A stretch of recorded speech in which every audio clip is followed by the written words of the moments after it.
Assalamualaikum warahmatullahi wabarakatuh. Waalaikumsalam warahmatullahi wabarakatuh. Mohon izin Kak, kami dari Universitas Muhammadiyah, mahasiswa semester 3 ingin mewawancarai Kakak terkait organisasi kemuhammadiyahan.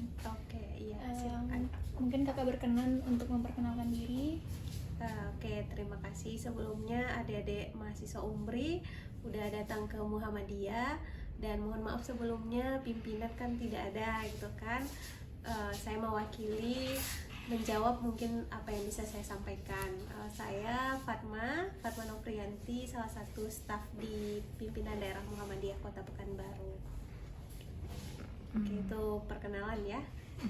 Oke, pertanyaannya apa? Oke, kita langsung aja ke masuk tahap wawancaranya. Mungkin Kakak bisa jelasin sedikit bagaimana sejarah berdirinya organisasi kemuhammadiyahan ini.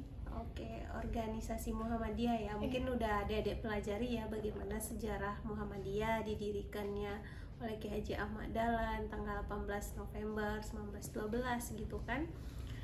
Itu di Kauman Yogyakarta. Saya rasa nggak perlu dibeberkan panjang lebar karena itu udah diajarkan di kampus gitu.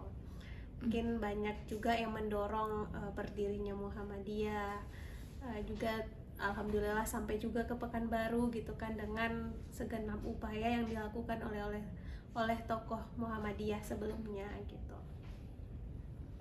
Terus kalau untuk yang berdirinya di tempat ini, Kakak tahu nggak sejarahnya? Untuk Pekanbaru sendiri, untuk sejarah dia berdiri tanggal berapa, tahun berapa, itu saya belum mendapatkan literaturnya. Yang saya dapatkan literaturnya, pimpinan daerah Muhammadiyah itu terdaftar di Direktorat Keuangan Perpajakan Negara itu tahun 1987. Itu terdaftarnya ya di Keuangan Negara. Tapi kalau berdirinya itu literaturnya belum saya baca. Kalau untuk kegiatannya Kak, dari Muhammadiyah sejak awal berdiri itu dari awal hanya untuk dakwah atau memang tujuannya untuk ada hal-hal yang lain, misalnya ke pendidikan atau yang lainnya gitu, atau hanya untuk ke dakwah saja? Kalau kita ketahui, Muhammadiyah sebuah persyarikatan ya, yang dimana dia amar ma'ruf nahi mungkar, dakwah memang dalam bidang dakwah, cuman dakwah itu ada beberapa bidang kan, termasuk bidang pendidikan, bidang sosial, bidang kesehatan. Kita di Muhammadiyah masuk ke lini-lini seperti itu gitu. So, kalau pendidikan, contoh sekolah, Muhammadiyah mempunyai amal usaha. Sekolah, kalau PDM sendiri, pimpinan daerah Muhammadiyah Kota Pekanbaru, itu dari sekolah SD, SMP, tingkat SMP MTS, SMA, SMK. Nah, itu dari bidang pendidikan. Dari bidang sosial, itu Muhammadiyah mempunyai panti gitu kan, bergerak membantu masyarakat yang membutuhkan gitu. Dari ekonomi gitu kan, juga Muhammadiyah bergerak di sana, berdakwah melalui ekonomi. Kita punya amal usaha juga, SM Corner gitu kan. Jadi dakwahnya itu mencakup, di pendidikan itu kita syiarkan juga Muhammadiyah gitu, di sosial kita syiarkan juga dakwah Muhammadiyahnya gitu. Kalau untuk kesehatan belum ada, di bidang kesehatan belum ada. Kalau untuk pimpinan daerah Muhammadiyah Kota Pekanbaru sendiri, untuk bidang kesehatan belum gitu kan. Cuman kan kita dibantu oleh Aisyah. Aisyah kan punya klinik kan, punya rumah sakit. Nah, itu yang menunjang kita. Ini kan bagian keluarga besar Muhammadiyah juga ya kan, ada Aisyah gitu. Berarti kalau atas nama Muhammadiyahnya sendiri belum ada untuk di Pekanbaru? Iya, belum ada. Semoga akan ada gitu kan, dan juga dipersiapkan juga kader-kader kesehatannya gitu. Berarti secara tidak langsung yang bidang-bidang Muhammadiyah tadi itu jadi program di Muhammadiyah sendiri? Iya, itu merupakan salah satu prestasi atau bentuk karyanya Muhammadiyah untuk Pekanbaru sendiri, sumbangsi dakwahnya di bidang-bidang yang saya sebutkan tadi. Gitu. Terus Kak, selama Kakak udah berapa tahun Kakak kerja bergabung di Muhammadiyah? Kalau gabungnya Kalau gabung untuk sendirinya itu saya udah dari MTS ya, 2011 saya udah gabung Muhammadiyah, itu di Ikatan Pelajar Muhammadiyah. Cuman kalau untuk kerja, alhamdulillah saya dapat rezeki di Muhammadiyah itu tanggal 2 Maret 2020 kemarin. Berarti secara tidak langsung udah bergabung hampir selama 9 tahun Iya, berkecimpung di Muhammadiyahnya. Iya, betul. Nah, itu yang kakak rasain selama bergabung di Muhammadiyah ini, apa aja yang ada yang plusnya atau minusnya, yang ngerasa kakak kayaknya ini enak banget gabung di Muhammadiyah tapi ada kekurangannya? Kalau dari diri saya sendiri ya, saya sangat bersyukur sekali dan alhamdulillah sekali bisa bergabung di Muhammadiyah, bisa kenal dengan Muhammadiyah, bisa aktif di Muhammadiyah, karena memang banyak pembelajaran yang saya dapatkan di sini tidak dapat saya dapatkan di luar. Kayak misalnya bagaimana saya berkomunikasi, bagaimana saya keluar jumpa orang-orang yang lebih dari saya, misalnya jabatannya, kepala sekolah, guru-guru, perusahaan dan segala macamnya. Itu saya belajarnya di organisasi, yaitu organisasi Muhammadiyah. Dimulainya dari IPM, Ikatan Pelajar Muhammadiyah gitu. Untuk minusnya sendiri sih nggak ada ya gitu, karena saya di sini juga dapat dakwah, nilai dakwahnya gitu kan. Di Muhammadiyah ada pelatihan mubalighah, saya pernah ikut itu gitu. Pelatihan dai-nya saya pernah ikut gitu. Dan kegiatan-kegiatan sosialnya kita diajarkan bagaimana PK terhadap kejadian-kejadian sosial. Misalnya ada yang kebakaran rumahnya gitu kan, yang ada bencana, maka kita turun sama dengan Muhammadiyah, ikut membantu gitu kesulitan-kesulitan ataupun masalah-masalah sosial yang timbul di sekitar. Berarti kakak udah pernah gabung juga ke IPM? Ya. IMM gabung? Kalau IMM sendiri saya belum pernah gabung, karena dari saya gabung IPM itu sampai ke daerah kemarin saya di demisioner belum pernah IMM, cuman langsung gabung ke Naisyatul Aisyah, sekarang di Naisyatul Aisyah.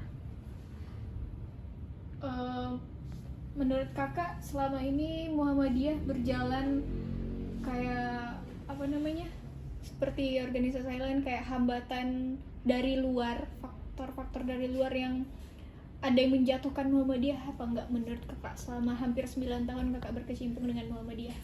Hampir ya, selama saya di Muhammadiyah ya, untuk hal hambatan ataupun yang namanya pesaing organisasi, saya rasa mungkin kita di Muhammadiyah tidak merasakan gitu kan.